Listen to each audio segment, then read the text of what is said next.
विधायक परीक्षा दे के आते हैं। शिक्षक और शिक्षा दोनों को बदनाम करने का प्रयास किया जा रहा है। पापा की परीक्षा हो रही है और बेटे की परीक्षा साथ साथ हो रही है। कोई व्यक्ति अंगूठा छापेर शासन कर रहा है। परीक्षा को टाला जाना चाहिए। बिगर शिक्षकों के न चुनाव संपन्न होते, न अभी तुम्हारी जनगणना संपन्न होगी।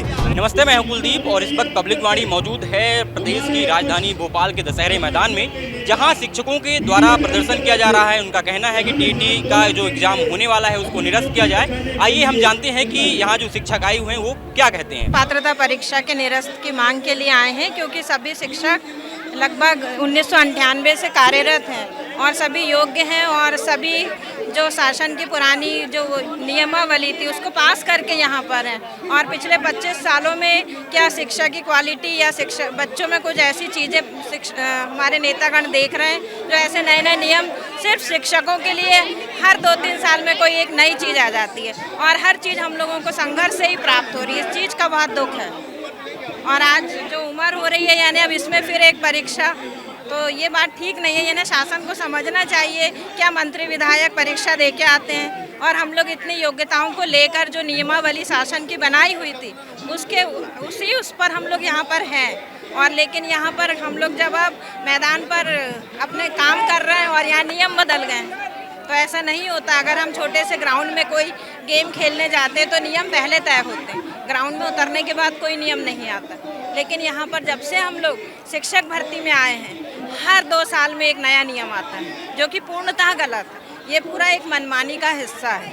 इससे सभी शिक्षक वर्ग में बहुत आक्रोश है। शिक्षक और शिक्षा दोनों को बदनाम करने का प्रयास किया जा रहा है मध्य प्रदेश शासन द्वारा। 95 से लेकर अभी तक शिक्षकों का शोषण लगातार हुआ है। हमारी प्रथम नियुक्ति दिनांक से वरिष्ठता भी नहीं दी गई और एक ये टेट जैसी परीक्षा को फिर से हमारे ऊपर लाद दिया गया। ये पूरा मध्य प्रदेश सरकार हमारा शोषण कर रही है और इस शोषण के खिलाफ हमारा ये आक्रोश है और ये आक्रोश इस रूप में परिवर्तित होगा। यदि नहीं होगा तो हम अनिश्चितकालीन आंदोलन जैसे कठोर कदम भी उठाएंगे। सर, मैं ये कहना चाहता हूँ कि जब भी हम लोगों की नियुक्ति हुई है, शासन ने जो भी नियम बनाए थे उन भर्ती नियमों के तहत नियुक्ति हुई है। किसी प्रकार की कोई गलत नियुक्तियाँ नहीं हुई है। तो जब भर्ती नियम में से सभी की नियुक्ति हुई है तो फिर अब ये परीक्षा का क्या औचित्य है? और जब इतनी उम्र में आके लोग कैसे परीक्षा दे पाएंगे? कोई भी जो भी व्यक्ति जिस पद पे है, किसी भी विभाग का हो, अगर उससे परीक्षा ली जाए तो वो संभव उसको बहुत मुश्किल होगा कि वो परीक्षा पास कर पाए। तो हम शासन से यही निवेदन करेंगे कि माननीय उच्चतम न्यायालय ने जो फैसला दिया उसके खिलाफ रेट दायर करें और सभी सारे शिक्षकों को इस पात्रता परीक्षा से मुक्त किया जाए। हम लोग देवास जिले से आए हैं सर। हाँ, हम लोग सभी जिलों से, सभी अलग अलग जिलों से, काफ़ी हम बड़वानी जिले से आए हैं और हमारी यही है कि भाई जब हमारे भर्ती हुई थी, नियुक्तियाँ, उस समय जो मापदंड थे शासन के वो हमने पूरे किए थे। उसके बाद हमारी नियुक्ति हुई है और आज हमको 30 साल हो गए, 95 से लगे हुए हैं और आज टीएटी परीक्षा पास करने के लिए बोल रहे हैं। तो अब जो लड़के हैं वो तो पढ़ने के लिए कोचिंगें करते हैं साल भर तक, उसके बाद भी नहीं हो पाते हैं।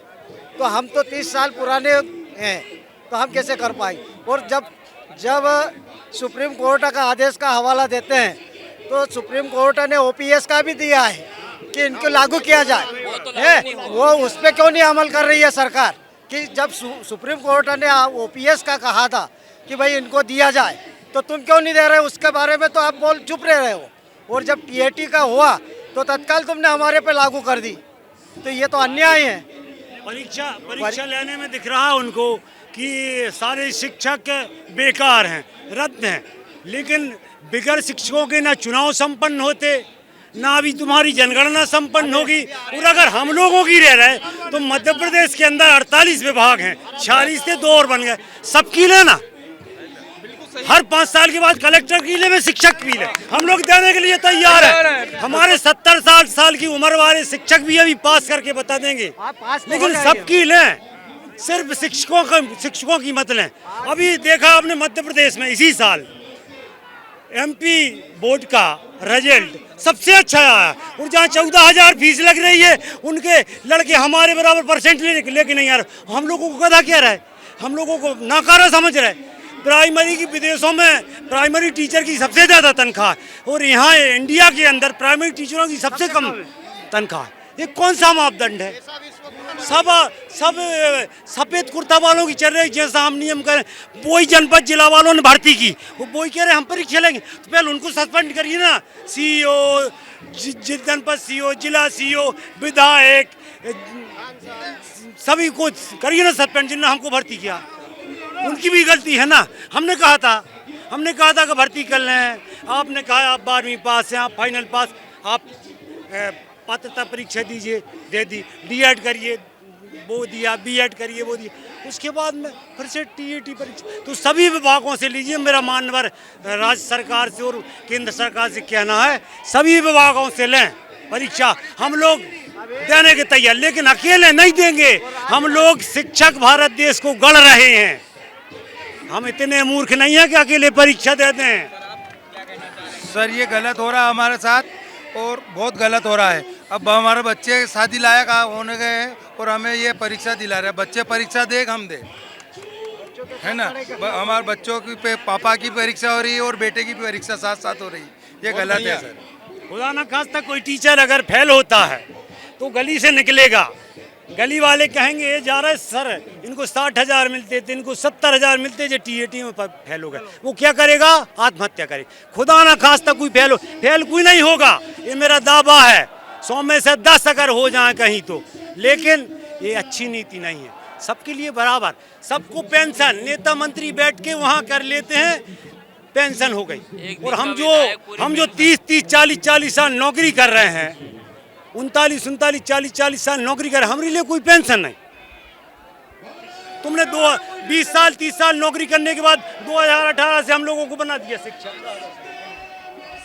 हाँ सर, मेरा सर ये मानना है कि मैं बड़वानी ज़िले से निर्भय खन्ना बोल रहा हूँ। मेरा ये मानना है कि विदेशों में क्या है, ईश्वर को नहीं के बराबर मानते, वहाँ पर नहीं मानते, परंतु शिक्षक को सबसे ज़्यादा सम्मान दिया जाता है, सबसे ज़्यादा वेतन दिया जाता है, और उनकी जो भी समस्याएं रहती त्वरित निराकरण किया जाता है, और उनके ऊपर किसी भी प्रकार के प्रयोगात्मक प्रैक्टिकल नहीं किया जाते। और यहाँ तो क्या अंठानों से लगे, जब से हमारे ऊपर प्रैक्टिकल पे प्रैक्टिकल, प्रयोग पे प्रयोग, हमारी अलग अलग जातियाँ बना दी, बार बार हमको नवीनीकरण, हमारी वरिष्ठता खत्म कर दी, यहाँ तक कि हमारे से काम पूरा लिया जाता है। और अब हमारी योग्यता देखते हैं, हमने 30 साल से क्या किया, हमारे द्वारा पढ़ाए गए IAS ऑफिसर बने हुए, कलेक्टर बने हैं, डॉक्टर, इंजीनियर सब बने हैं, तो क्या हमारी योग्यता थी तभी बने कि ऐसे जो बन गए?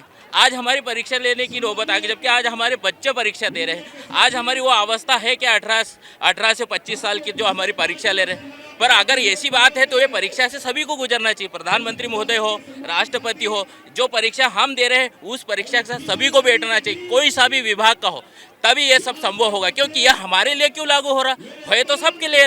एक देश है, एक संविधान है, एक कानून भी होना चाहिए। कोई व्यक्ति अंगूठा छापेर शासन कर रहा है, उसकी कोई परीक्षा नहीं, जहां इतनी डिग्रियां करने के बाद आज उनको रिटायरमेंट के समय पर परीक्षा ले रही है, अव्यावहारिक है। मेरा माननीय सरकार से और सुप्रीम कोर्ट से निवेदन है कि यह अव्यावहारिक नीति है, इसको टेट को निरस्त करना चाहिए और एक शिक्षक की गरिमा को बरकरार रखना चाहिए। क्योंकि भारतीय संस्कृति सनातन धर्म की, जहाँ पर सभी प्रकार से ब्रह्मा विष्णु महेश कण कण में है ईश्वर, इसको मानते हैं, तो हमारा जो सम्मान है बरकरार रखना चाहिए। और ये टेट की परीक्षा को तुरंत निरस्त करवाकर शिक्षकों का सम्मान वापस लौटाना चाहिए। बात परीक्षा की नहीं है महोदय, बात परीक्षा की नहीं, एक शिक्षक की सम्मान और गरिमा की बात है, जिसका सम्मान करना चाहिए। नहीं तो आपको मालूम है कि भारतीय प्राचीन संस्कृति में क्या हुआ है, ये एक हमारी चेतावनी नहीं है, ये तो फिजिक्स का रूल है। फिजिक्स का रूल क्या होता है, प्रत्येक क्रिया की प्रतिक्रिया होती है। हम ये नहीं बोल रहे, हम तो हमारे देश के साथ है, हमारे संविधान के साथ है, सरकार के साथ है। हमारा उनसे नैतिक और निवेदन है कि वो हमारे इस प्रकार से परीक्षा न ले और सबको इस चीज़ से मुक्त रखे, टेट से मुक्त रखे, और हम सभी खुशहाल रहेंगे, देश खुशहाल रहेगा। और हमारा देश खुशहाल रहेगा तो वो दिन नहीं कि हम अमेरिका की जगह ले लेंगे। विश्व गुरु इसीलिए कहा जाता है भारत देश को, परंतु जो विश्व गुरु बनाने की क्षमता रखते हैं आज उनको रोड पे ले आइए, कहाँ का व्यवहारिकता है? ये कोई व्यवहारिकता नहीं है। अगर हम ही सुखी नहीं रहे तो आने वाली पीढ़ी कैसे सुरक्षित रहेगी? तो मेरा माननीय प्रधानमंत्री महोदय से निवेदन है कि वो संसद में एक विधेयक पारित करे जिसमें उसको निरस्त किया जाए, जो कानून बना है। इन्होंने एक कानून बनाया है, तो इनसे निवेदन है कि यही इस कानून का तोड़ निकाले और टेट को निरस्त करवाइए। तो विवादित आदेश जो है 2 मार्च का, जो संचालक लोक शिक्षण ने किया था, उसे निरस्त करके, और जब तक कि हमारा माननीय सुप्रीम कोर्ट प्रकरण डिसाइड नहीं कर देता है तब तक उस परीक्षा को टाला जाना चाहिए। एक अच्छी बात ये हुई है कि माननीय मुख्यमंत्री जी, माननीय शिक्षा मंत्री जी और हमारे जो नए मुखिया आए हैं विभाग के आयुक्त लोक शिक्षण सिंह साहब, इनके प्रयासों से हमारा प्रकरण माननीय सर्वोच्च न्यायालय में याचिका के रूप में चला गया है। मैं इसके लिए इनका आभार व्यक्त करता हूं तहे दिल से। और आज की तो हम आए भी इसीलिए थे कि माननीय मुख्यमंत्री जी यदि समय दे देंगे तो हम उनका फूल माला और जो भी हमारी सद्या है उससे हम उनका स्वागत करेंगे।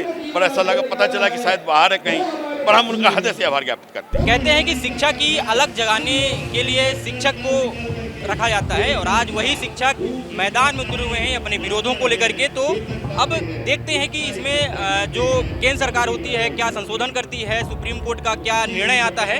मध्य प्रदेश की सरकार जो है वो रिव्यू पिटीशन जारी कर चुकी है। कुछ ही दिन बाद ही पता चल पाएगा कि इसमें क्या निर्णय आता है या फिर सरकार इसमें कोई संशोधन करती है। तब तक के लिए आप देखते रहिए पब्लिक वाणी। धन्यवाद।